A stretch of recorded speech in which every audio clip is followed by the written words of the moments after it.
Hello everyone, I hope you are doing very well. 20 of June 2025 Friday और last day week का very important day. आज Friday है। Normally Friday को कहा जाता है कि मार्केट थोड़ा सा हट कर चलती है।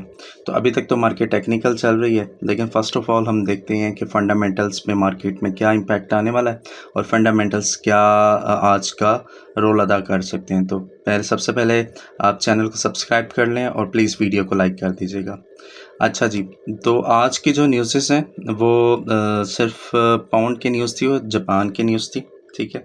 और उसके बाद आज रैंडम न्यूज़ेस हैं, इतनी कोई यूएस सेशन के अंदर इंपॉर्टेंट न्यूज़ नहीं है। मैन्युफैक्चरिंग इंडेक्स की न्यूज़ है फेड की, ठीक है। ये भी डायरेक्ट इम्पैक्ट डालेगी गोल्ड के ऊपर और इतना कोई ख़ास इम्प्रेशन नज़र नहीं आ रहा मुझे, लेकिन जियोपॉलिटिकल जो वॉर सिचुएशंस हैं उस वजह से गोल्ड के ऊपर इम्पैक्ट नज़र ज़रूर आएगा, ठीक है।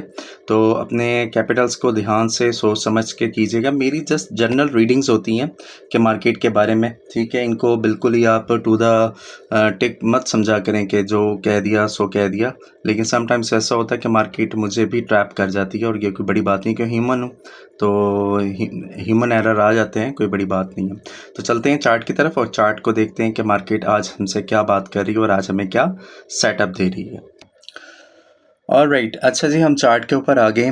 पूरे वीक को मैं ज़्यादातर मेरी जो लर्निंग होती है वो जस्ट एक टाइम फ्रेम के ऊपर होती है, विच इज़ H1 के ऊपर, ठीक है। मैं जो भी अपनी रीडिंग करता हूँ, ये जो कुछ भी देखता हूँ, ये जस्ट यूट्यूब की हद तक नहीं है। मेरी अपनी पर्सनल जो भी होती है वो मैं H1 के ऊपर ही देखता हूँ। मैं मतलब डेली में, H4 में, वीकली में, जस्ट समटाइम्स जब कंफ्यूज होता हूँ तब जाकर मैं उन चार्ट टाइम फ्रेम्स को देखता हूँ। अदरवाइज़ मेरा H1 का ही एक आई ग्रिप बना हुआ और बस मैं एक ही टाइम फ्रेम को देखता हूँ और उसी को फॉलो करता हूँ और उसी के अंदर ट्रेड लेने की कोशिश करता हूँ और सारा कुछ उसी के अंदर मेरा सेटअप बन रहा होता है, ठीक है। तो अगर हम इसको रीडिंग करें तो लास्ट मंडे से लेकर मार्केट एक डाउनफॉल के अंदर रही और बड़ा क्लासिकल मार्केट सेल साइड पे मूव करती रही है, ठीक है। अब यहाँ पर जो ये वाला area which is very important area, जहाँ से मार्केट को अब रिजेक्शन मिल रही है, मार्केट यहाँ पर ज़्यादा स्टे नहीं कर पा रही। यहाँ पे एक फेयर वैल्यू गैप भी है, ठीक है, और उससे नीचे एक ऑर्डर ब्लॉक भी है, ठीक है। ये राइट देयर, ये फेयर वैल्यू गैप है, यहाँ पे एक ऑर्डर ब्लॉक है, ठीक है। और यहाँ पर एक बहुत अच्छा यूँ कह लें कि बायर्स का यहाँ पर मोमेंटम है, बायर्स का यहाँ पर यूँ कह लें कि बहुत ज़्यादा वॉल्यूम है यहाँ पर बायर्स का ना, आप यूँ कह सकते हैं इसको, ठीक है। मार्केट यहाँ तक पे आई है और यहाँ से दोबारा ऊपर उठ रही है, ठीक है। ये देखें, मैं इसको थोड़ा सा जूम इन आउट कर देता हूँ ताकि आपके लिए क्लियर हो जाए, ठीक है।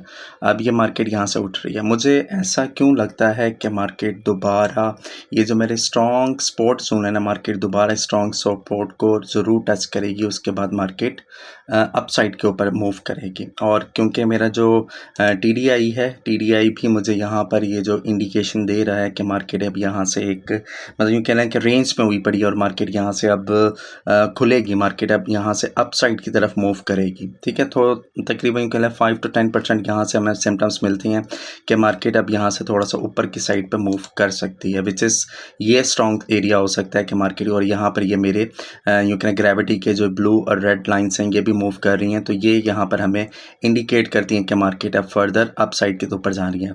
ऑल्दो उस मार्केट का जो ट्रेंड है, जो बाइस है मार्केट का, वो सेल साइड के ऊपर ही है, लेकिन फिर भी हमने मार्केट को आज मार्केट से ट्रैप होने से बचना है। मार्केट हमें बाय दिखा के सेल भी आ सकती है और सेल दिखा के बाय में भी जा सकती है। तो मेरा जो पॉइंट ऑफ व्यू वो ये है कि अभी तो इसको हम जाने देंगे बाय में।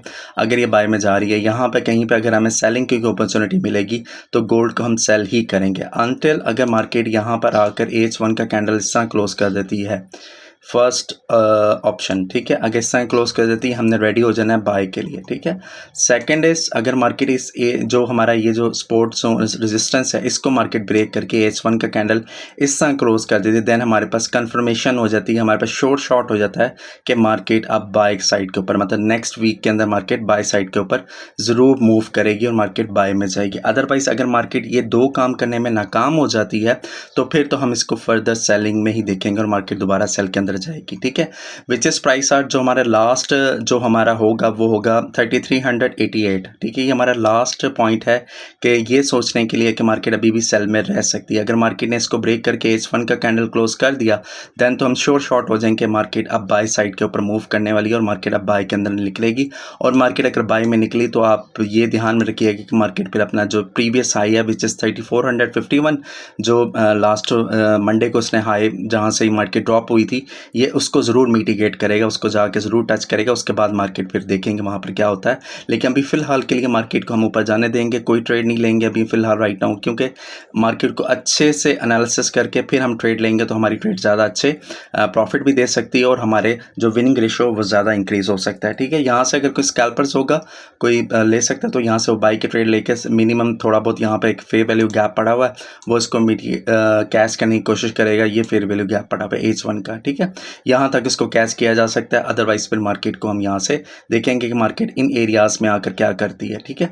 तो हम इसके सेल साइड पे फिर हम इसका देखेंगे मोमेंटम क्या, क्योंकि मुझे ऐसा लगता है कि मार्केट दोबारा ये वाला जो स्पोर्ट जोन है ना, स्पोर्ट एरिया, इसको दोबारा यहाँ से टच करके फिर मार्केट को ऊपर की तरफ निकलना चाहिए। लाइक दिस मार्केट का मेरा जो कहना चाह रहा हूँ मैं वो कुछ इस तरह का है कि मार्केट ऐसे परफॉर्म करना चाहिए मार्केट को। ये मार्केट यहाँ से यूँ जाएगी, यहाँ से कहीं से फिर दोबारा मार्केट नीचे आएगी या फिर यहाँ से और नीचे हो सकती है, फिर दोबारा मार्केट यहाँ से यूँ ऊपर उठ के और यूँ ऊपर जाती है तो फिर हमारे पास एक क्लियर कट साइन होगा कि मार्केट अब बाय के अंदर टेस्टेड है बाय में जाने के लिए। अदरवाइज मार्केट ने अगर इन केस मार्केट ने मेरी सपोर्ट को यहाँ पे H1 की कैंडल इस तरह सेल साइड पे क्लोज कर दी तो देन फिर मार्केट और ज़्यादा नीचे ड्रॉप दे सकती है और बहुत ज़्यादा नीचे गिर सकती है, ठीक है। तो आज फ्राइडे है, थोड़ा सा टाइम रह गया यूएस सेशन के लिए, तो यूएस सेशन के अंदर देखते हैं मार्केट उससे पहले क्या हमें थोड़ा सा हिंट देती है, मार्केट को हमें अपॉर्चुनिटी देती है सेल साइड की, तो हम इसके अंदर सेल के अंदर ज़रूर ट्रेड करेंगे। मेरा जो 22 रहेगा आज का वो सेल साइड का ही रहेगा, मैं इसकी सेलिंग अपॉर्चुनिटी देखूंगा